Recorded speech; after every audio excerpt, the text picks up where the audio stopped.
Welcome to the temporarily closed Lake Superior Railroad Museum in the St. Louis County Depot here in downtown Duluth.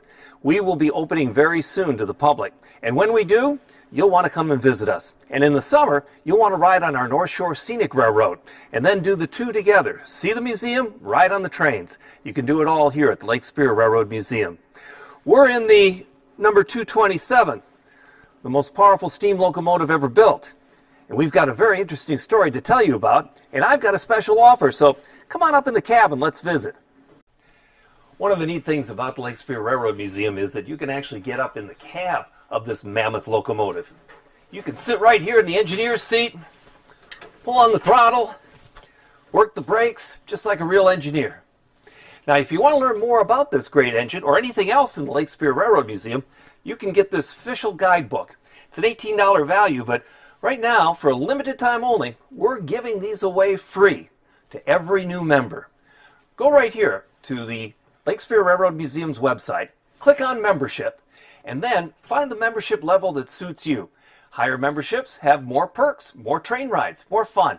But every new member will get this, the autographed edition of the official guidebook, signed by Steve, King of the Rail Fans Glashinsky, and Jeff Terry, two great friends of the museum, that put together this colorful and informative. It has every piece of equipment in the collection, detailed with pictures and its history. And then when you come and visit the Lake Superior Railroad Museum, or ride on our North Shore Scenic Railroad, well, you'll know as much as we do. Now let's talk about this wonderful engine. Built in 1941 by the Baldwin Locomotive Works, the most powerful steam locomotive ever built, it has 6,250 horsepower. It was built to haul iron ore from the mines on the Iron Range for the war machine that was going on in America. And she did her job well. 180 to 190 car trains, 18,000 tons it had to pull, with the highest tractive effort of any steam locomotive ever built. It weighs 556 tons, it's 128 feet long. Right in there, it burned 12 tons of coal an hour with an automatic stoker, and evaporated water at the astounding rate of 12,000 gallons an hour. Truly, a war machine. You know, when I travel around the country and I get to tell everybody how proud I am to work at the Lake Superior Railroad Museum, they go, oh yes, the museum in Duluth. And almost everybody says this, you have that big steam engine where the wheels turn. Well, today's behind the scene tour, we'll tell you how we do that. The big steam engine that the wheels go round and round and round, that's what people remember about the Lake Superior Railroad Museum. So how do you wake this sleeping giant? How do you start such a huge, massive behemoth of steel? With the wave of your hand.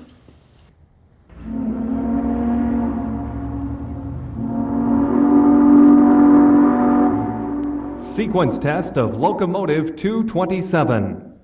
Headlight on. Running board lights on. Drive wheel set number 1 on. Drive wheel set number 2 on.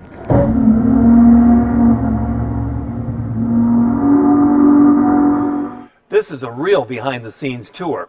We're going to show you exactly how we make the wheels go around on the number 227 Yellowstone Mallet locomotive. Follow me.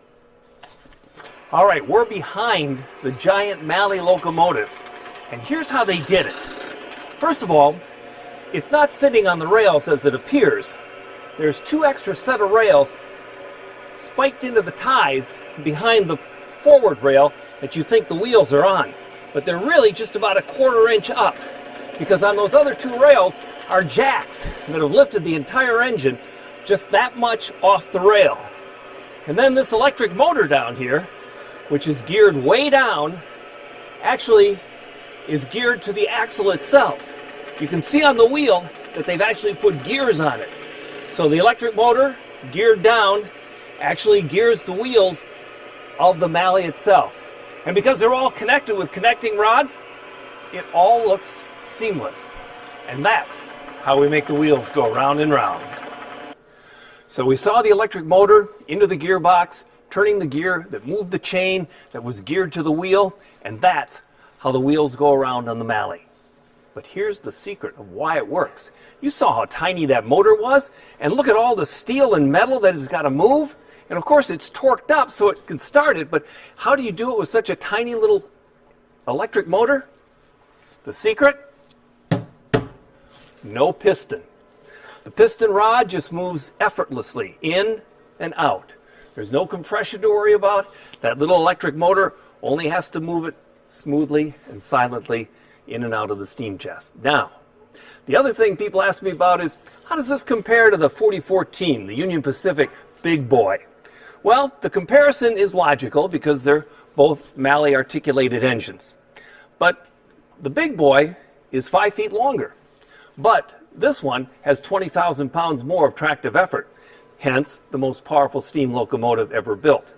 There are other similarities and some other differences, but wait a minute. You know, we had the Big Boy here in 2019, and what an event it was. In fact, we called it the Festival of Steam. And in our next episode, we'll relive those great days of the steam engine that Union Pacific rebuilt and our own steam engine, the number 332, in a Festival of Steam. Great memories. And we'll relive it as if it were yesterday. Coming up in a few days on the next edition of our behind-the-scene video tours from the Lake Superior Railroad Museum.